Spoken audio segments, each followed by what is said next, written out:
पदावरी दिला कोणी कधी माझी झाली गया बदली झाली का बरं झालं माझे झाले गयावर जन फिटले पितरांचे रोड किरे करमंतर बोंब मारली हरिहर तुका म्हणे माझे भार उतरले ओझे माझे झाले गयावर जन फिटले पितरांचे ऋण विठ्ठल विठ्ठल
पांडुरंगा करो प्रार्थना नमना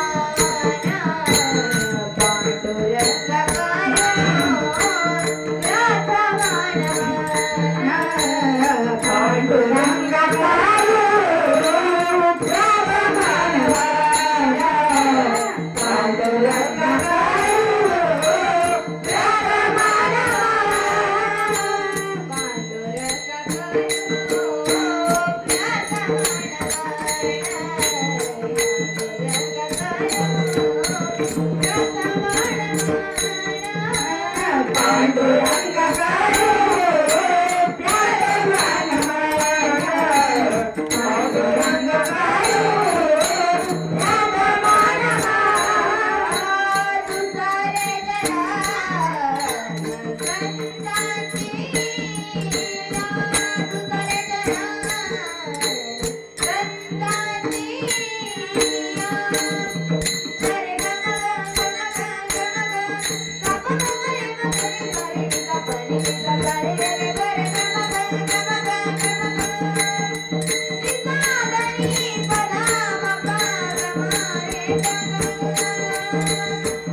Thank you. आता तू जयांचे केले स्मरण होई सकळ विद्याच्या अधिकरण तेची वंदू श्री चरण श्री गुरूंचे ते नमस्कार मी आता ओम नमो ज्ञानेश्वरा ओम नमो ज्ञानेश्वरा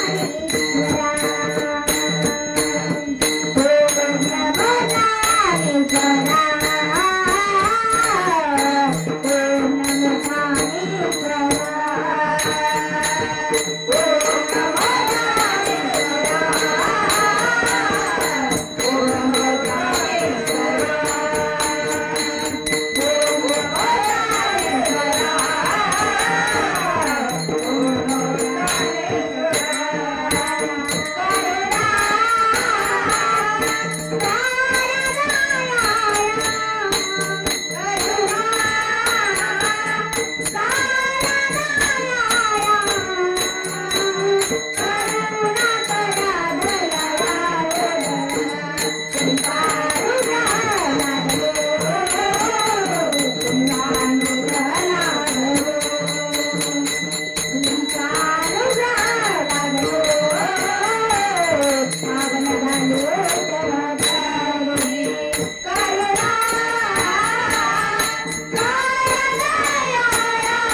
मी कला दुसरी काहीच नाही बोलतो वचने अति भाविका एका जनार्दनी तुमचा दास त्याचे आस पुरवावे मंगल भावना अमंगलहारी द्रवमोदश थोडे द्रवमोदश रता आजी रविहारी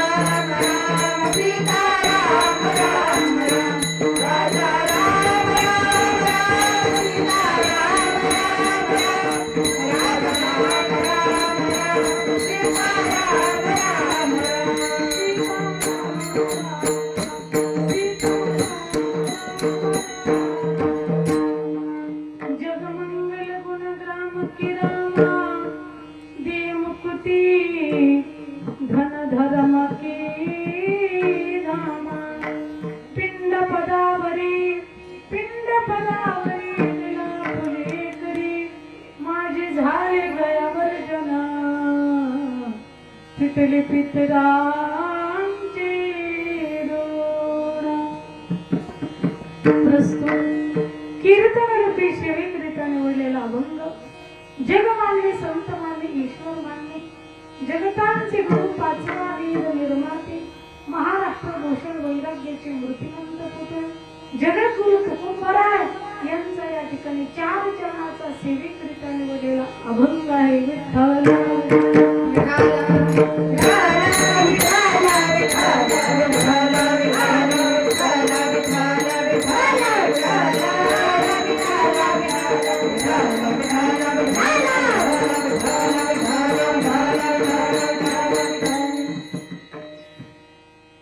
थोडासा परिहार देना सत्याचं आहे.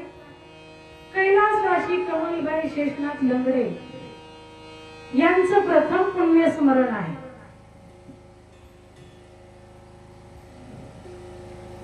तर या ठिकाणी त्यांचा समस्त लंगडे परिवार, या परिवाराने आपल्या मातृऋणातून मुक्त होण्यासाठी या ठिकाणी कीर्तनाची सेवा ठेवलेली आहे. माऊली परकड यांच्या माध्यमातून मला हा निरोप पोहोचला आणि या ठिकाणी तुमचा निरोप त्यांनी दिला म्हणून कीर्तनाची तारीख घेतली. तर या ठिकाणी कमलबाई शेषनाथ लंगडे हे आपल्यातून निघून गेलेले आहे. कमलबाई शेषनाथ लंगडे ह्या मातोश्री आपल्यातून निघून गेलेले आहेत. ही माऊली त्या ठिकाणी तिने किती मुलं आहेत त्यांना? काय नाव त्यांचे? सुदर्शन, चंद्रसेन आणि अभिमान. चंद्रसेन लगड आणि अभिमान लगड लंगडे. चंद्रसेन लंगडे आणि अभिमान लंगडे असे दोन पूर आहेत. पुरी आहेत किती? दोन मुली आणि दोन मुलं. या मातोश्रींना हाडाची काढ करतात आई बाप, रक्ताचं पाणी करतात, मुलांना वाढवतात. तसं ह्या माऊलीने हाडाची काढ केली, रक्ताचं पाणी केलं. दोन मुली दोन मुलं वाढवले त्या माता पित्यांनी.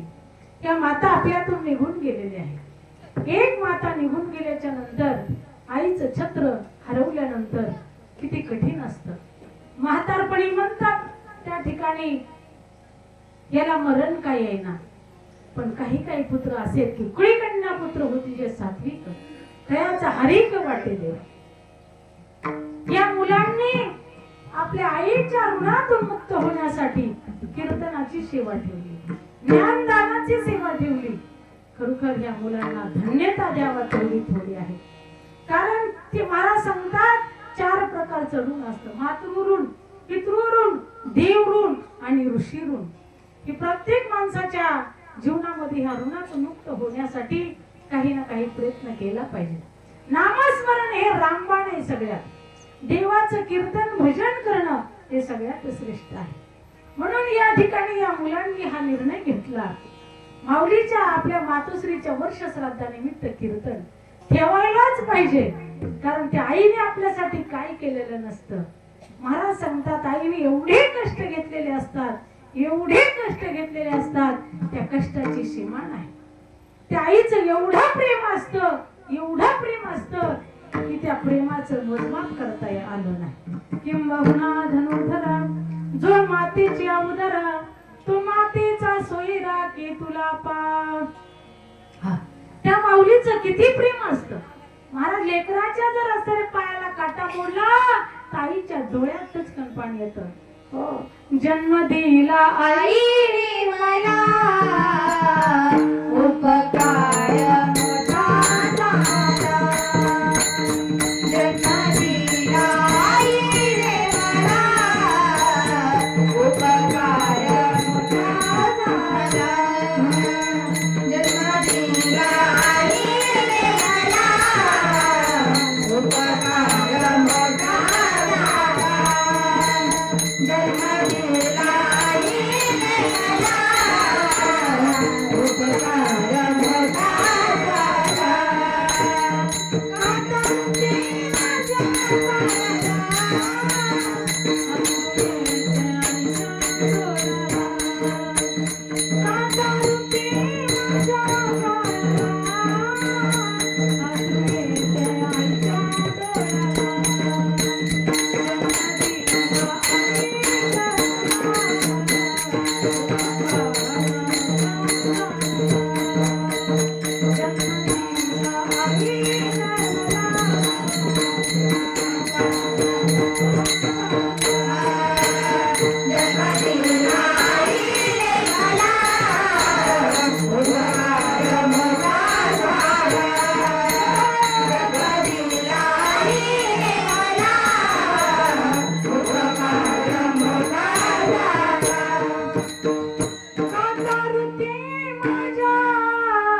जन्म दिला आई मला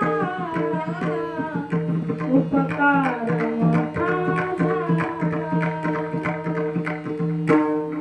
सोडून या गेली आई माय लेकरांना सोडून या गेली आई माय लेकरांना आई आई आई आई म्हणू मी कोणाला आई आई आई आई म्हणू मी कोणाला सोडून या गेली आई माय लेकरांना सोडून या गेली आई माय लेकरांना आई आई आई आई म्हणू मी कोणाला आई आई आई आई म्हणू मी कोणाला आई तुम्ही आमच्यासाठी कष्ट केले फार आई तुम्ही आमच्यासाठी कष्ट केले फार सोडून या गेली आई सारा परिवार सोडून या गेली आई सारा परिवार सोडून या गेली आई सारा परिवार सोडून या गेली आया माय लेकरांना सोडून या गेली आई माय लेकरांना आई आई आई आई म्हणू मी कुणाला आई आई आई आई म्हणू मी कुणाला सोडून या गेली आई माय लेकरांना सोडून या गेली आई माय लेकरांना आई आई आई आई म्हणू मी कुणाला आई आई आई आई म्हणू मी कुणाला सोडून या गेली आई माय लेकरांना आई आई आई आई म्हणून मी कोणाला. हा महाराज सांगतात ती माऊली आपल्याला सोडून गेल्याच्या नंतर आई शेजारीन बाई म्हणत असते ताई रडू नको, तुझी आई गेली म्हणून काय झालं, मी आहे की तुझी आई, पण आईची जागा कोणी घेऊ शकत नाही. जेवढं समुद्रामध्ये पाणी असतं तेवढं आईचं अंतकरण मोठं असतं. जेवढं समुद्रामध्ये पाणी असतं त्याच्यापेक्षा जास्त प्रेम आईच असतं. म्हणून सोडून या गेली आई माय लेकरांना सोडून या गेली आई माय लेकरांना आई आई आई आई म्हणू मी कुणाला आई आई आई आई म्हणू मी कुणाला. एकदा मातीच्या आड जर आपली आई गेली तर परत आई म्हणायला शिल्लक आपल्याला कोणी राहत नाही. शेजारी म्हणेल मी तुमची आई होते नाही होत आहे ना. अहो मावशी म्हणेल बाळा रडू नको मी तुझी आई होते नाही होता येणार. आई ती आईच असते. आई लेकरासाठी काय करत नाही बाबा. आई लेकरासाठी आपला जीव द्यायला तयार असते. ओ जीव द्यायला तयार असते. तिला आई म्हणतात. तिला आई म्हणतात बाबा. एक दृष्टांत तुमच्या लक्षात येण्यासाठी सांगते. आई काय देत नाही आपल्या लेकरासाठी, काय देत नाही. लहानपणी एका माऊलीचा पती वारला, एका मुलाचा बाप वारला, त्या पत्नीचा पती वारला. त्या लेकराला लहानाचं मोठं केलं हो. लेकराला लहानाचं मोठं केलं, शाळेत टाकलं, 10वी पर्यंत शिकवलं. 95 मार्क पडले, 1 नंबर आला. मास्तर लोकांनी सत्कार केला. सत्कार करायचं ठरवलं. सगळ्या गावात सूचना दिली. आईला कळलं, आईला आनंद झाला. आई म्हणली हाडाची काढ केली लेकरा, तुझ्यासाठी रक्ताचं पाणी केलं, तो 1 नंबर आणला, माझी छाती फुगली, माझा आज जन्माचं सार्थक झालं बाळा. तुझ्या उद्या सत्कार आहे शाळेमध्ये मास्तरच्या हाताने. सांगितलं हो आई आहे सत्कार, पण आई तू घेऊ नको ग सत्काराला. का नको ग आई येऊ. का माझे मित्र मला नाव ठेवतात. का तू एका डोळ्याने आंधळी ना, त्यामुळे माझे मित्र मला नाव ठेवतात. तुझी आंधळी आई आली म्हणतात, डुचकी आई आली म्हणतात. तू येऊ नको, तू जर आली तर मी तुला बोलणार नाही. आई म्हणली बरे बाळा, तुझ्या सुखात माझं सुख आहे. नाही येत बाळा, नाही आई आली. पण शेजारने म्हटल्या अगं मावशी आम्ही सगळेच आलो सत्कार बघाय तुझ्या लेकराचा, तू नाही. हा तू म्हटला, ती म्हटली नको, माझ्या बाळाने मला शब्द दिला की तू येऊ नको, आणि तू जर आली तर मी बोलणार नाही, नको मला. शेजार नेमले त्या मावशांनी साळकाय माळकायनी बळच तिला नेलं. म्हणल्या तू पुढे जाऊ नको, मागावस, पण तुझ्या नेत्राने तुझ्या मुलाचा असताना सोहळा पहा. त्या ठिकाणी तिला नेलं. माईबा लांब बसली गेट वरती, पण मास्तरांचं लक्ष गेलं. मास्तरांनी आवाज दिला, मातोश्री तुम्ही आलेला हा तुमचा प्रथमचा सत्कार होईल, नंतर मुलाचा सत्कार होईल, असा आवाज दिला. त्या ठिकाणी त्या मातोश्रीला स्टेजवर बोलवलं, त्या माऊलीचा सत्कार केला. असं एवढं गोड रत्नाला तुम्ही जन्माला घातलं, 1 नंबरने पास झालं, त्याला 95% मार्क पडले, त्याचा सन्मान होत आहे, आम्हाला सुद्धा आनंद वाटत आहे. अशा पद्धतीने त्या लेकराने आईला बघितलं. बघितल्याच्या नंतर तो म्हणला आई घरी गेला, म्हणला तुला म्हणलं होतं येऊ नको, तू का आली? माझे मित्र मला किती चिडवतात, मी चाललो, तुला शब्द दिला होता मी नाही बोलणार. लेकराने बॅग भरली, गेला पुण्या मुंबई ठिकाणी. गेल्याच्या नंतर तिथे शिकला, नोकरी लागली, छोकरी भेटली, लग्न झालं. आई रोज रडायची, धाय माय मोकळून त्या ठिकाणी त्या पत्रकाराकडे जायची, त्या कोणतो पोस्टमनकडे जायची. अरे पोस्टमन दादा, माझ्या लेकराचा फोन आला खरं, माझ्या लेकराचा मेसेज आला खरं, माझ्या लेकराचा निरोप आला खरं. तेव्हा गावात एकच फोन असायचा ग्रामपंचायत मध्ये, पोस्टमनकडे पत्र यायचं, फोन यायचा, तिथेच इमर्जन्सी असेल तर त्याला विचारायचं माझ्या लेकराचं पत्र आलं का, माझं लेकरू कधी येईल, माझं लेकरू कधी येईल, माझं लेकरू कधी येईल, असं म्हणून त्या ठिकाणी तिचे डोळे नुसते रस्त्याकडे लागायचे. इकडून लेकरू येईल, तिकडून लेकरू येईल, इकडून लेकरू येईल, तिकडून लेकरू येईल. चुकलिया माये, चुकलिया माये, गाळ हुरू पाहे. जसं माई लेकराची त्या ठिकाणी मला ताडातोड झाली, ताटातुटी झाली. आईचं अंतःकरण रात्र जळत होतं, कधी माझं लेकरू येईल, कधी माझ्या लेकराला भेटेल. आईशी कळवळ्याची जाती, कळवळ्याची जाती, आईची कळवळ्याची जाती,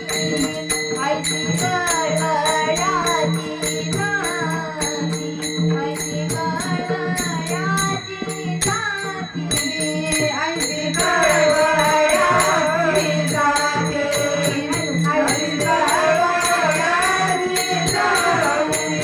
आईची कळवळ्याची जाती, आईची कळवळ्याची जाती, आईची कळवळ्याची जाती. करीला भाविनती, करीला भाविनती, आईची कळवळ्याची जाती, आईची कळवळ्याची, आईची कळवळ्याची जाती, आईची कळवळ्याची जाती,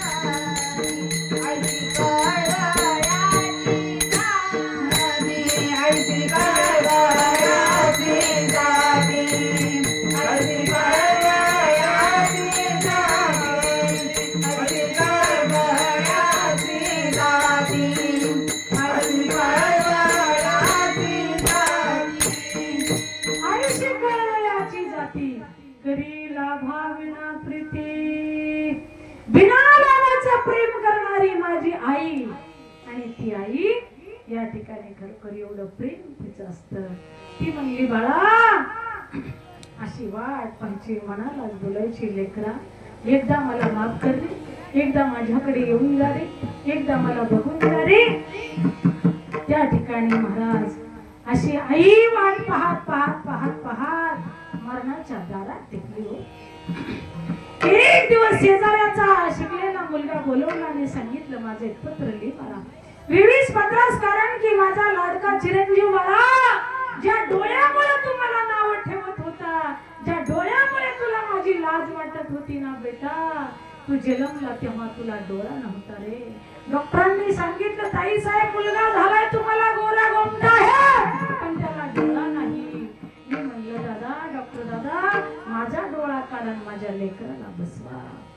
तिचा डोळा काढला लेकराला बसवलं त्याचं शिक्षण झालं.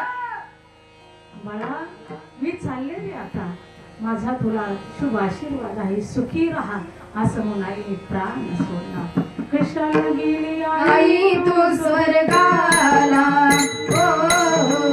माऊन वागेल तुझ्या या बाळाला.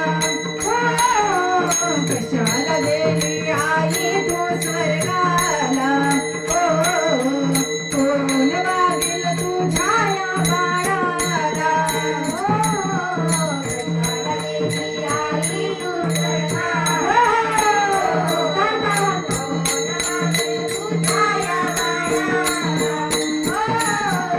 कशाला गेली आई तू स्वर्गाला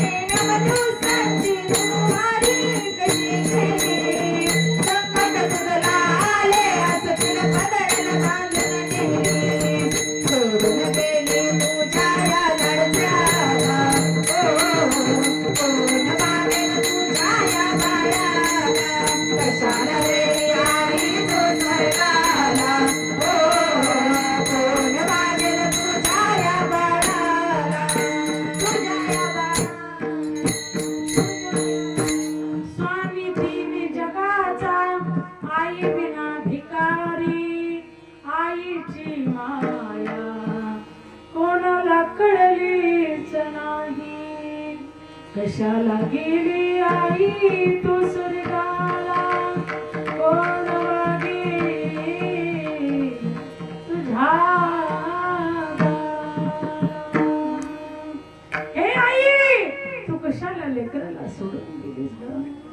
ते लेकरू काही दिवसांनी आल्याच्या नंतर त्यावेळेस रिटायर झालेलं होतं आणि शेजाऱ्यांनी सांगितलं अरे आई मेली तर तू आला नाही. आता आला म्हटले हो. मग त्या ठिकाणी पत्र म्हणले तुझ्या आईने दिले. आईचं पत्र घेतलं. आईने लिहिलेलं होतं बेटा ज्या डोळ्यामुळे तुला माझी लाज वाटत होती ना तोच डोळा मी तुला काढून दिलेला होता आणि त्यामुळे तू शिकला मोठा झाला. त्यावेळेस ते वाचून मात्र मुलाच्या पायाखालची जमीन सरकली. आता वेळ निघून गेली बाबा. आता काय डोकं फोडून घेतलं तरी आई भेटणार नाही. आहे तोपर्यंत समय जाना भलते नाना भलते ते समयाला सावध राहा. म्हातारपणी आई बापाला सांभाळा. आई बापाला वृद्ध आश्रमामध्ये टाकू नका. काय लागतं एक आई बापाला सांभाळायला. अरे कुत्र सांभाळायला जेवढा खर्च येतो तेवढा आई बाप सांभाळायला खर्च येत नाही. काजू बदामाची बिस्किट सुद्धा टाकून लोक कुत्र्याला सांभाळतात. लाखाचं एक कुत्र घेतात त्याला घरात ठेवतात आणि आई बापाला वृद्ध आश्रमात पाठवतात. काही ठिकाणी अशी परिस्थिती आहे. पण महाराज कुत्र सांभाळायला जेवढा खर्च येतो तेवढा आई बाप सांभाळायला खर्च येत नाही. कुत्र्याला दूध पाजा भाकरी टाका दूध पाजा बिस्किट चाला तरी कुत्र एक दिवस चावल्याशिवाय राहत नाही. आई बापाला शिळ्या भाकरी घाला 2 टाइमच्या द्या नाही तर नका देऊ तरी मरताना ते आशीर्वादच देतात. त्याला आई बाप म्हणतात. आईशी कळवळ्याची जाती तरी नाभार. आई माझी मायेचा सागर दिलाची जीवनाकार. आई माझी मायेचा सागर दिलाची जीवनाकार. आई वडील माझे थोर काय सांगू त्यांचे उपकार. आई वडील माझे थोर काय सांगू त्यांचे उपकार. जीवनाच्या वाटेवरती किती असतो त्यांचा आधार. आई माझी मायेचा सागर दिलाची जीवनाकार.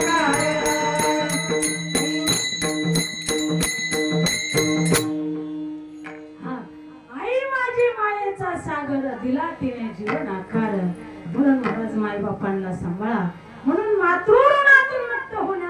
लगड परिवाराने काय ठेवले? कीर्तनाची सेवा, नामस्मरण ठेवलं.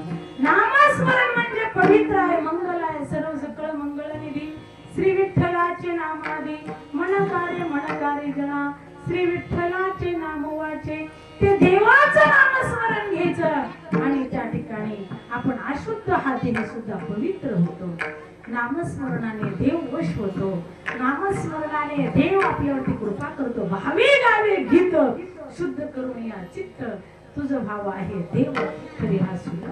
चला म्हणून या ठिकाणी पितृऋणातून मुक्त होण्यासाठी त्या लंगडे परिवाराला द्यावे तेवढे धन्यवाद थोडेच आहे.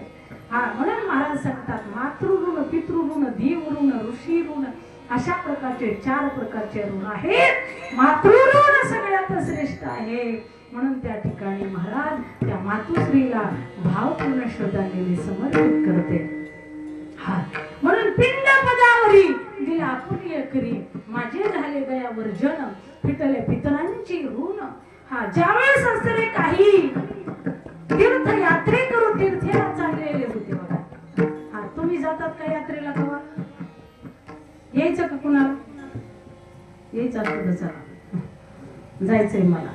द्वारका धाम सोरठी सोमनाथ काशी अयोध्या मथुरा गोकुळ वृंदावन. चला कुणाला यायचं असलं तर चला. स्लीपर कोच गाडी आहे, जेवायची सोय आहे, बसायची सोय आहे, खायची सोय आहे, नाश्त्याची सोय आहे, चहाची सोय आहे आणि गाडीत सुद्धा झोपायची सोय आहे. स्लीपर कोच गाडी आहे. कुणाला यायचं असलं तर बुकिंग करा. 15,000 रुपये फी आहे. 10 दिवसाचा प्रवास आहे. ज्यांना कुणाला यायचं, स्त्री पुरुषांना कुणाला बी यायचं असेल तर शीट बुक करा. जवळ हे सगळं सिद्ध आहे. हात चालावया पायी तो आपुले सोहित पाहि तीर्थयात्रा जायचं को नको. 5 मेला आम्हाला जायचं आहे. 40 सीटाची बुकिंग झालेली आहे. राहिलेली सीट 10 आहेत. कुणाला यायचं असेल तर लगेच बुकिंग करा, नाहीतर ती सुद्धा जागा भेटणार नाही. आहे का नाही महाराज? म्हणून अशा पद्धतीने त्या ठिकाणी तीर्थयात्रा केल्या पाहिजे महाराज. जवळ हे सगळं सिद्ध आहे. हात चालावया पायी, हात पाय चांगले तवरच करायचं. म्हातारपणी काही होत नाही. राम राम म्हणा म्हणलं की ते म्हणते लांब लांब लांब लांब देवाच्या लांब लांब राहायचं. कारण का दात पडलेले असतात, हवा जाती ना. मग इंद्रिय चांगले आहेत तोपर्यंत देव देव करा. आहे का नाही? विठ्ठल विठ्ठल म्हणा म्हणलं की ते म्हणतात इथाला इथाला इथाला इथाला नाही, विठ्ठल विठ्ठल. का? इंद्रिय साथ देत नाही. म्हणून जवळ हे सगळं सिद्ध आहे. परमार्थ तरुण वेळामध्ये करावा. म्हणून यासाठी महाराज सांगतात काही यात्रे करून निघाले होते. निघाले असताना तुकाराम महाराजांना म्हणले महाराज श्री संतांचे माथा चरणावरी साष्टांग केले. चला की महाराज म्हणले तुम्ही. हा महाराज म्हणले आला असतो बरं का, पण माझी पंढरपूरची वारी जवळ आहे. मी परत जाईन म्हणले तुम्ही जाऊन या, पण माझा एक निरोप सांगा. आदगाचं प्रथम चरण. पिंड पदावरी पिंड पदावरी ओ पिंड पदावरी पिंड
फिटले पितरांचे तुकोबराने एक पत्र लिहिलं अभंगाच्या द्वारे आणि त्या यात्रेकरू बरोबर ते दिलं. सांगितलं पिंड पदावरी दिला आपुले करी. आपल्या हाताने करी म्हणजे हाताने लिहिला, कराने लिहिला. पिंड पदावर तुमच्या पदावरती माझं पिंड आहे. कारण तिथं विष्णू पद आहे गयेमध्ये. गया काय गयासुराने यज्ञ केला होता म्हणून तिथं गया नाव पडलंय. त्या गंगेचं नाव सुद्धा गया आहे. हा म्हणून त्या ठिकाणी गयासुराने त्या ठिकाणी यज्ञ केला म्हणून त्या गयासुर अशा पद्धतीने त्या ठिकाणी परमात्म्याचं पद आहे म्हणजे पाय ठेवलेला आहे. म्हणून त्या पदावरती माझं पिंड समर्पित करत आहे. पिंड पदावरी दिला आपुले करी. म्हणून माझे झाले गयावर्जन फिटले पितरांचे ऋण. म्हणून पितृऋणातून मी मुक्त झालो. का केले कर्मांतर बोंब मारली हरिहर. मी कर्मांतर केले हरिहराची बोंब मारली हरिहर. म्हणून तुका म्हणे माझे आणि भार उतरले ओझे. सगळा भार माझा उतरवला म्हणून महाराज सांगतात माझे झाले गयावर्जन पिटले पितरांचे ऋण. विठोबा रखुमाई विठोबा रखुमाई विठोबा रखुमाई विठोबा रखुमाई विठोबा रखुमाई विठोबा रखुमाई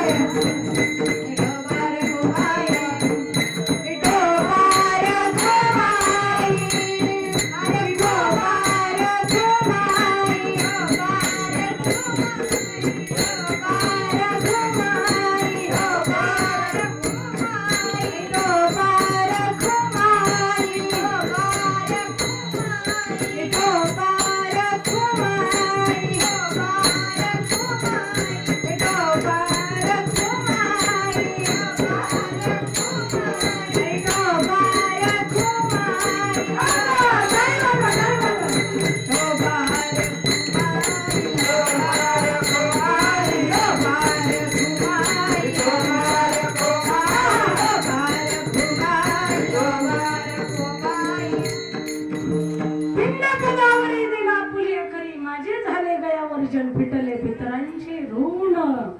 म्हणून महाराज सांगतात मातृऋण पितृऋण देवऋण. हा हे पिंडदान करावं लागतं. 10वा झाला की पिंडदान करतात.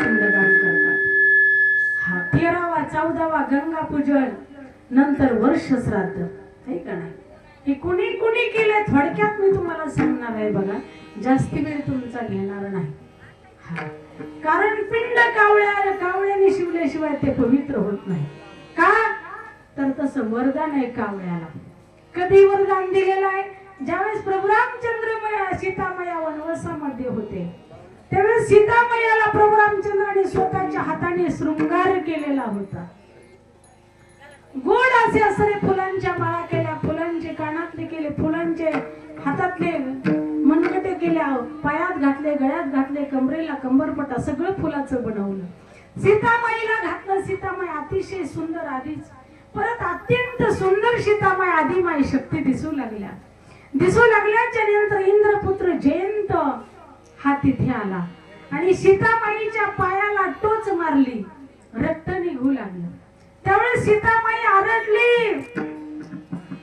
प्रभू रामचंद्राला त्या ठिकाणी प्रभू रामचंद्र सीतामाईच्या मांडीवर झोपले होते. जास्ती आरडता आलं नाही पण सीतामाई त्या ठिकाणी जास्ती काळ प्रभू रामचंद्राची झोप मोडू नये म्हणून त्या ठिकाणी ती आरडाओरडा केला नाही.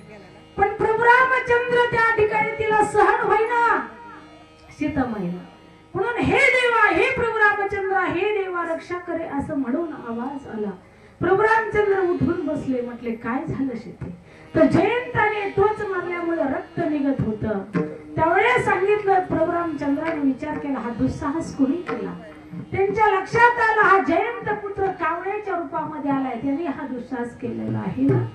दुष्टा त्याच ठिकाणी दर्भ घेतला आणि दर्भाची काडी त्याच्या अंगावरती सोडली. ती कृत्य म्हणून असताना अग्नी म्हणून त्याच्या पाठीमागे पळू लागली. त्यावेळेस त्याला असं वाटलं माझं मरण जवळ आलं, अंतकाळ जवळ आलेला आहे. याच्यातून सुटका होण्यासाठी तो मात्र स्वतःच्या बापाला शरण गेला पण बापाला शरण गेल्याच्या नंतर बापाने सांगितलं, अरे की प्रभू रामचंद्राचा गुन्हा तो केलेला आहे, त्यांचा अपराधी, त्यांना शरण द्या. हा उच्च निवास नीच करत होती, देखील जाय पराय विभूती. गोस्वामी तुळशीदासजी बाबा तुळशी रामायणामध्ये म्हणतात. हा तिथून तो ब्रह्मदेवाकडे गेला. ब्रह्मदेवाने सांगितलं ज्याचा अपराध केला त्याच्याकडे जा. विष्णूने सांगितलं ज्याचा अपराध केला त्याच्याकडे जा. पुन्हा प्रभू रामचंद्राकडे आला. सीतामाईच्या आणि प्रभू रामचंद्राला हात जोडले, पाया पडला त्यांच्या. त्यावेळेस प्रभू रामचंद्राने मोठ्या मनाने त्याला माफ केलं, पण सांगितलं तू वाकड्या नजरेने माझ्या पत्नीकडे बघितलं, तुझा एक डोळा जाईल म्हणजे खासाड होईल. मग एक डोळा त्याचा गेलेला. हा म्हणून त्याचा एक डोळा गेलेला आहे. मग त्याने माफी मागितली, क्षमा करा अपराध महाराज, तुम्ही सिद्ध माझ्यावरती कृपा करा. म्हणले काय नाही, एकच डोळा आहे, ती बुबळ तुझं दुईकडे काम करेल. म्हणून माणसं म्हणतात नजर कशी असावी, कावळ्यासारखी असावी. थांबले मला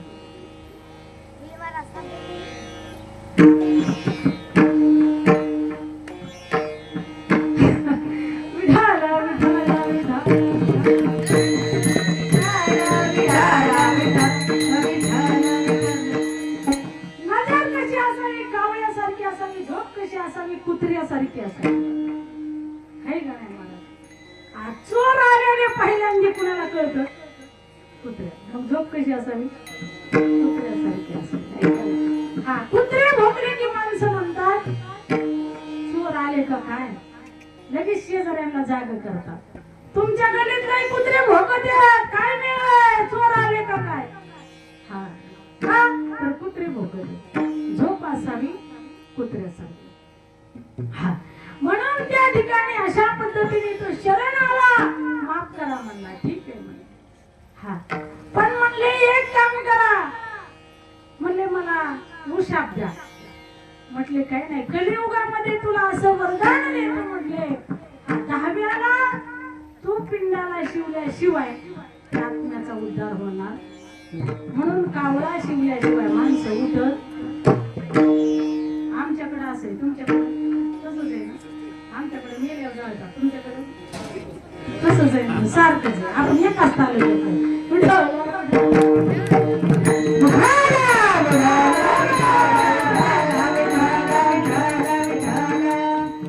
हा. म्हणून या ठिकाणी महाराज म्हणतात तसं वरदान प्रभू रामचंद्राने दिलेलं आहे. कावळा पिंडाला शिवल्याशिवाय आपल्याला शांती नाही. हा म्हणून पिंडदान करावं लागतं. पिंड पदावरी दिला फुले करी माझे झाले गयावर्जन, पिंडले पितरांजन. म्हणून तीर्थयात्रा करावं लागतात. गयेला जाऊन पिंडदान करावं लागतं. तुम्ही कोण कोण गेलात वरात का? कोणीच नाही. कुणा कुणाला यायचं वरात का? आता सांगत नाही.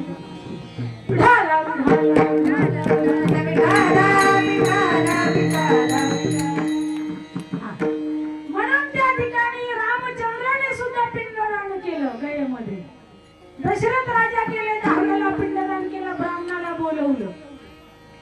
ब्राह्मणाला बोलवल्याच्या नंतर त्या ठिकाणी काही सामान त्रुटी होती, काही संविधा त्रुटी होती. सांगितलं सामान घेऊन या. प्रभू रामचंद्र लक्ष्मण सामान घेऊन आणायला गेले. सीतामाई तिथंच बसलेल्या होत्या. वेळ झाली. राजा दशरथाचा हात वरती आला आणि सांगितलं बेटी मुझे पिंडदान दे दीजिए. आधी माझी शक्ती तिला काही करता येत नव्हतं. होती ती सामुग्री, त्याच पिंड तयार केलं आणि राजा दशरथाच्या हातामध्ये पिंड दिलं. महाराज दशरथाने ते ग्रहण केलं, आशीर्वाद दिला. सीतामाई सौभाग्यवती भव, माझा आशीर्वाद तुझ्या पाठीशी आहे. मला पिंडदान तू केलं, माझ्या आत्म्याला शांती भेटली. मग प्रभू रामचंद्र आल्याच्या नंतर म्हटले ब्राह्मण देवता मंत्र म्हणायला चालू करा. सीतामाई म्हणली काही गरज नाही, मी पिंडदान केले. हा ब्राह्मण त्या प्रभू रामचंद्र म्हणले साक्षी कोणी? म्हणले ब्राह्मण आहे ना. हा ब्राह्मणाला सांगितलं सीतेने पिंडदान केलं का? ब्राह्मण म्हणला मला माहित नाही. खोटं बोलणार. सीतामाईला राग आला. सीतामाई म्हणली तुला किती दिलं तरी तुझी हापच राहील म्हणली. त्याची कधी समाधान होत नाही. हा मग दुसरा साक्षी बोलवला. गाईला गाई, गावरान गाई. सांगितलं गोमाता तू तरी खरी साक्षी दे. तिने सांगितलं मी आधी बघितलं नाही, कारण तिला वाटलं ब्राह्मणच खोटं बोलला ना, आपण खरं कशाला बोलायचं. ती म्हटली तू सगळे अंगाने पवित्र राहशील, पण तुझ्या तोंडाने आभक्ष भक्षण करशील, शेण खाशील. असा शाप दिला सीतामाईने. म्हणून गाय काय खाते? गाय सर्व अंगाने पवित्र आहे, पण खाती काय? का तर एकदाच खोटं बोलली होती. आपण सकाळपासून संध्याकाळपासून किती बरं बोलतो. आपला आपला विचार करा. दुसरा साक्षी तुळशीचा त्या ठिकाणी एक झाड होतं. तुळशीला विचारलं, तू सर्व अंगाने पवित्र आहे, खरी साक्षी दे. तिने सांगितली, मी बी नाही बघितलं सीतेने पिंडदान केलं. तिला बी सांगितलं, तिला शाप दिला, तू खंड्या उगवशील म्हणले. सीतामाईने शाप दिला. चौथा शाप, गंगा मैया गया मातेला विचारलं, माता तू पवित्र का? फिडिता पापता भोगिता तिरीचे पादप समुद्र जाय आप गंगेचे जैचे. सकळवाचे म्हणता गंगा गंगा पाप जाती गंगा दृष्टी पडता ब्रह्मगिरी त्यासी नाही यमपुरी. तू पवित्र आहे, तू तरी खरी साक्षी दे. तिने सांगितलं, मी बी नाही बघितलं.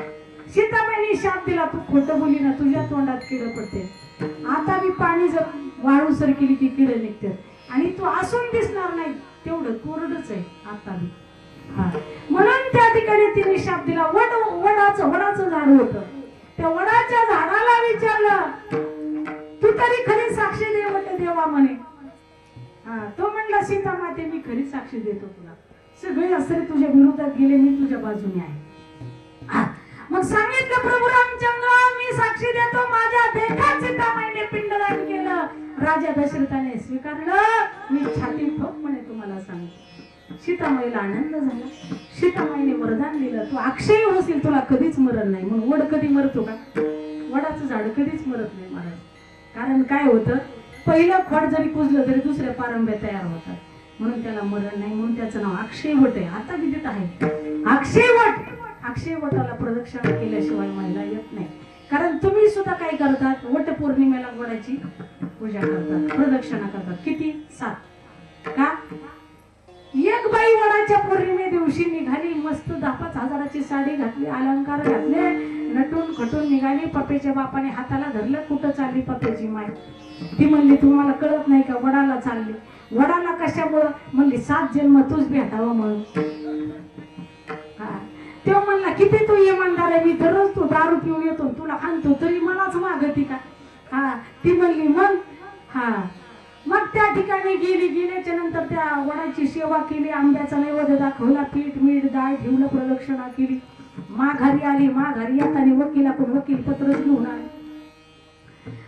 पप्पेच्या बापाने विचारलं, पप्पेची माय घातली का वडाला प्रदक्षिणा? म्हटली, हा. मागितलं का मला? म्हणजे तुम्हाला 7 जन्म मागितला, आता 7वा जन्म संपला, आता 8वा सुरू झाला. ह्या डिमोस पत्रावरती सही करा, सोड चिठ्ठी द्या. ते म्हणला, जातानी तर म्हणली होती 7 जन्म. ती म्हणली 7वा संपला की आता 8वा सुरू झालाय. मग अशा काही महिला हुशार असतात. चला मग वडाची सेवा काय करावी, तर माझं सौभाग्य त्या ठिकाणी अक्षय व्हावा, म्हणून 7 जन्म हाच पती भेटावा. म्हणून त्या सीतामाईला सुद्धा आनंद झाला आणि त्या वडाला प्रदक्षिणा, वडाला त्या ठिकाणी आशीर्वाद दिला. विठ्ठल